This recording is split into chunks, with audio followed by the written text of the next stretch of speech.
Welcome to Language Logic, my dear learner. I'm Rahul Rajani. Today, we're going to see how to effectively create the story of this topic. And the topic is describe a picture or a photograph of you that you like. If you haven't done it so, then don't worry, I'm going to do it for you. So the questions are where it was taken, when it was taken, who took it, and how you felt about it. Right? So let's dive in.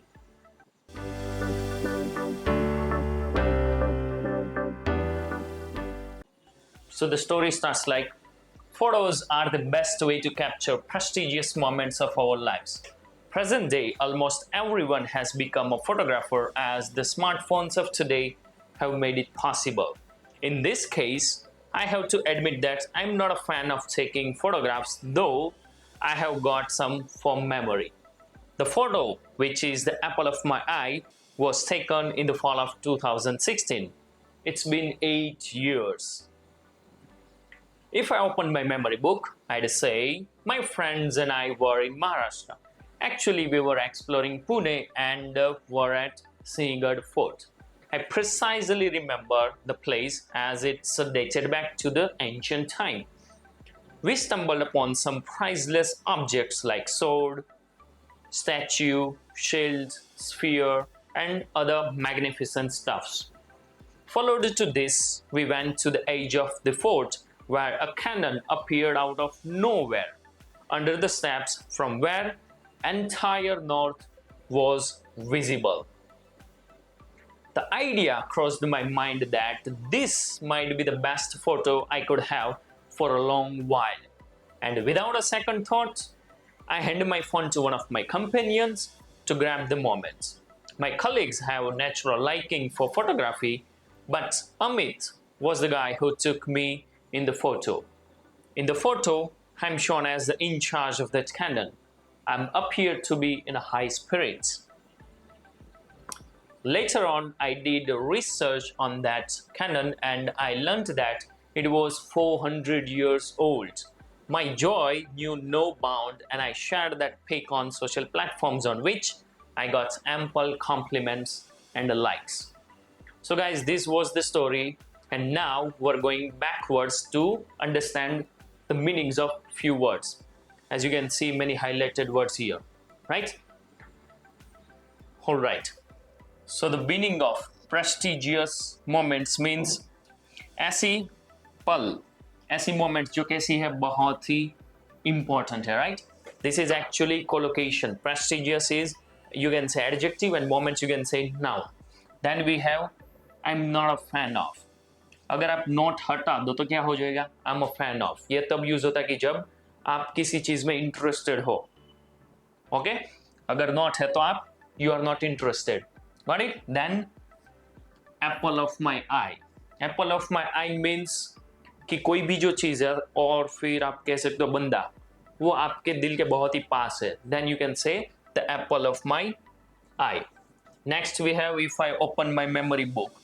ये जो phrase है, इस phrase का मतलब क्या होता है कि जब कोई भी क्वेश्चन पास्ट के बारे में हो, लॉन्ग पास्ट के बारे में हो, तब अगर आपको सोचना पड़े कि हाँ उस टाइम पर क्या हुआ था, then you can say if I open my memory book. Okay, then आपको स्टार्ट करना है. I'd say means I would say. Then precisely remember, हम एक अक्सर यूज करते हैं I vividly remember, not vividly remember. वो एक्चुअली घिसा पीटा हुआ फ्रेज है.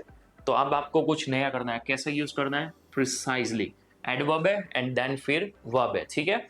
And we have dated back. Dated back तब यूज होता है कि जब भी कोई भी चीज बहुत ही पुरानी हो. हम बोलते हैं ना उस जमाने का. आप अगर तारक मेहता का उल्टा चश्मा देखते हो तो भिड़े बोलते हैं ना मेरे जमाने का. Yes, then you can use it this dated back. And फिर है स्टम्बल्ड अपॉन. स्टम्बल्ड अपॉन यानी कि कोई भी चीज या फिर कोई भी सिचुएशन एक्सीडेंटली होना, राइट? तब ये यूज होता है स्टम्बल्ड अपॉन. ये है फ्रेजल वर्ब जो स्पीकिंग में अक्सर यूज होता है. Then priceless objects. मुझे शायद इसको एक्सप्लेन करने की जरूरत नहीं कि ऐसे चीज है कि जो प्राइसलेस है, कि जिसकी कोई कीमत है नहीं. फिर है appeared out of nowhere. Appeared out of nowhere इसका मतलब क्या होता है कि कोई भी चीज हमको अचानक से दिख जाना. या फिर कोई भी व्यक्ति अचानक से दिख जाना, ठीक है, ये फ्रेज तब यूज होता है। ये फ्रेज ना अक्सर मूवी में स्पीकर्स जो है वो यूज करते हैं। The idea crossed my mind, ये फ्रेज तब यूज होता है कि जब आप कोई भी चीज के बारे में सोच रहे हो और उसी टाइम पर कोई दूसरा आइडिया आपको आए, तब ये यूज होता है the idea crossed my mind. Got it? Then for a long while, for a long while मतलब बहुत ही लंबे समय तक, for a long period of time हम यूज करते हैं ना, तो फॉरेनर जो है वो क्या यूज कर देते हैं? While, for a long while. Got it? Then without a second thought, ये है idiom.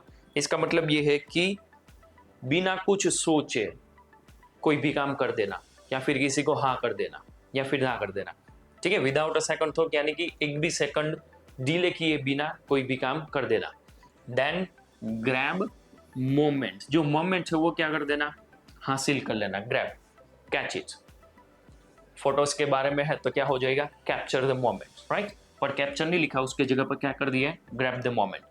Then we have natural liking for, ये जो वर्ड है, फ्रेज है, उसका मतलब क्या है कि आपको कोई भी चीज नेचुरली अच्छी लगती है और आप उसमें अच्छे हो।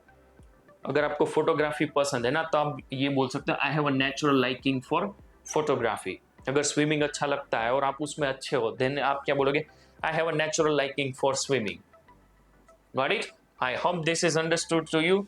सो we are going to move to joy you no bound. हम अक्सर जब फीलिंग के बारे में बात होती है, स्पीकिंग पार्ट 2 में खास करके, तब हम एग्जामिनर को रिपीट कर ही देते।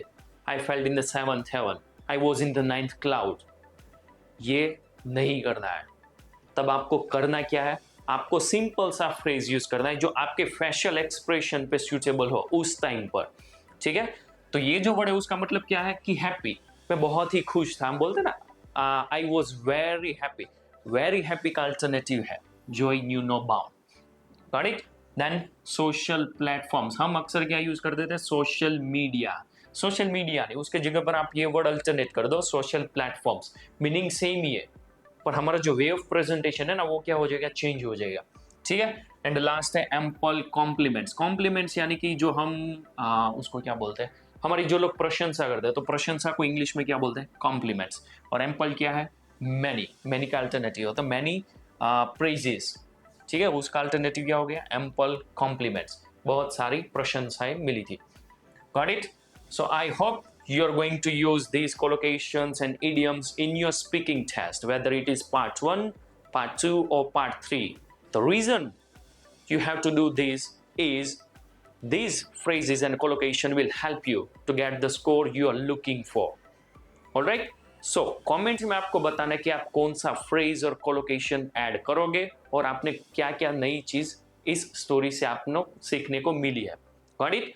But remember, hit the subscribe button, bell icon, so you get the notification of part 3 of this topic, question answer, because I'm going to post it after this video. All right, but you have to also like the button and share this video. All right, so see you in the speaking part 3. Bye bye.